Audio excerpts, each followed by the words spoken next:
Chicos, buenos días. Hoy día vamos a recordar la clase pasada. Era cómo Dios nos hace libres, cómo confió en Moisés, ¿no? A ver, vamos a recordar un poco sobre la historia de la salvación, ¿no? Acá dice que Jerusalén es destruida, desierto en Asiria del reino de Israel, destierro en Babilonia del reino de Judá, edificación del segundo templo, los judíos vuelven a la tierra prometida, ¿no es cierto? Acá es con Moisés, todo lo que pasa, ¿no? A ver, línea del tiempo acá, esclavitud de Egipto, Moisés Dios se le presenta y de ahí empieza, ¿no? La liberación y de ahí los demás, ¿no? Los demás discípulos que lo continúan, ¿no? Acá está la liberación de Moisés cuando abre el mar rojo para que pasen todos los de su tribu, ¿no? A ver, dice que Moisés, en ese tiempo los israelitas en Egipto, más o menos hace 3000 años ocurre esto. Eh, en esa época habla un poco sobre cómo era en ese lugar, ¿no?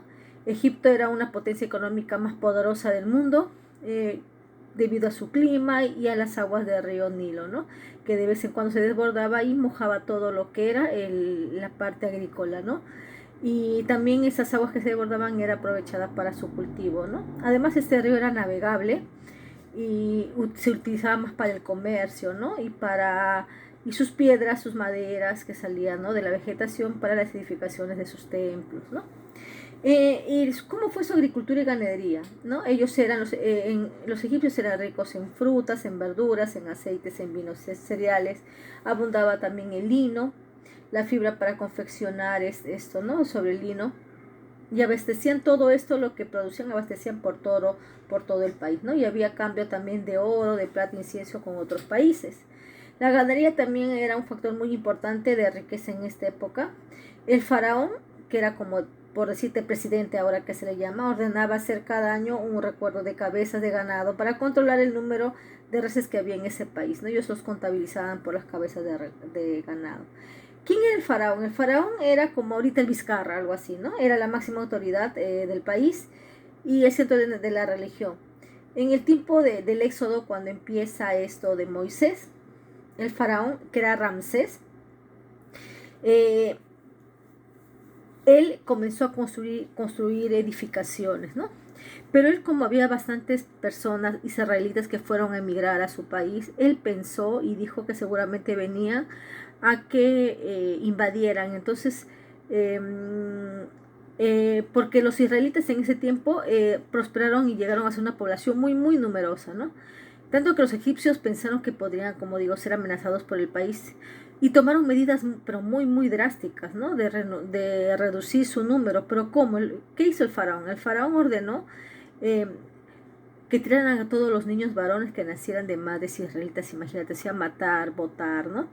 Él les quitó las tierras de cultivo, las sometió a una dura esclavitud y los obligó a realizar trabajos forzados, especialmente en las construcciones de la ciudad de Ramsés y en fortalecer las fronteras. Ahí es donde nace Moisés, ¿no? Moisés, hijo de Dios, que fue criada por una de las familiares de una monarquía como de Ramsés. Él desistió de la petición de la petición que hubo de ser el reino, ¿no? Acá Moisés, cuando ya no quiere ser, se da cuenta que él no es como ellos, que no es egipcio, él es israelita, ¿no? Moisés exigió al faraón, se acerca a faraón después de haber pasado miles, cuando Dios se le acercó y lo nombró.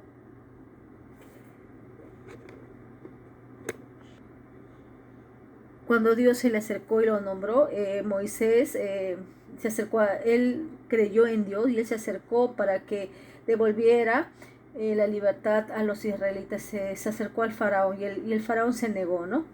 Entonces Moisés organizó la marcha e invitó a los israelitas a confiar en Dios. Los israelitas deciden, después de tantas cosas que pasan, ¿no? Moisés pide que sacrificar en honor a Dios, cuando los liberó, a un cordero, ¿no? En honor a Dios. Por eso se llama, esta cena se recibe el nombre de Pascua. Esto significa paso porque representa el paso de la esclavitud a la libertad. El pueblo de Israel emprendió la marcha hacia la tierra prometida, pero el faraón se arrepintió de dejarlos ir y envió al ejército para obligarlos a regresar.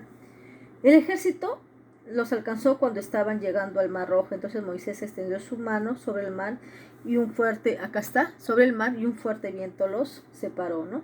Los israelitas cruzaron por ahí. Cuando pasaron todos, el mar se volvió a juntarse y tragó al ejército que iba tras ellos, ¿no?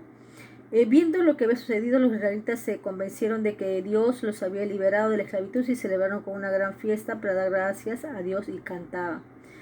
Entonces,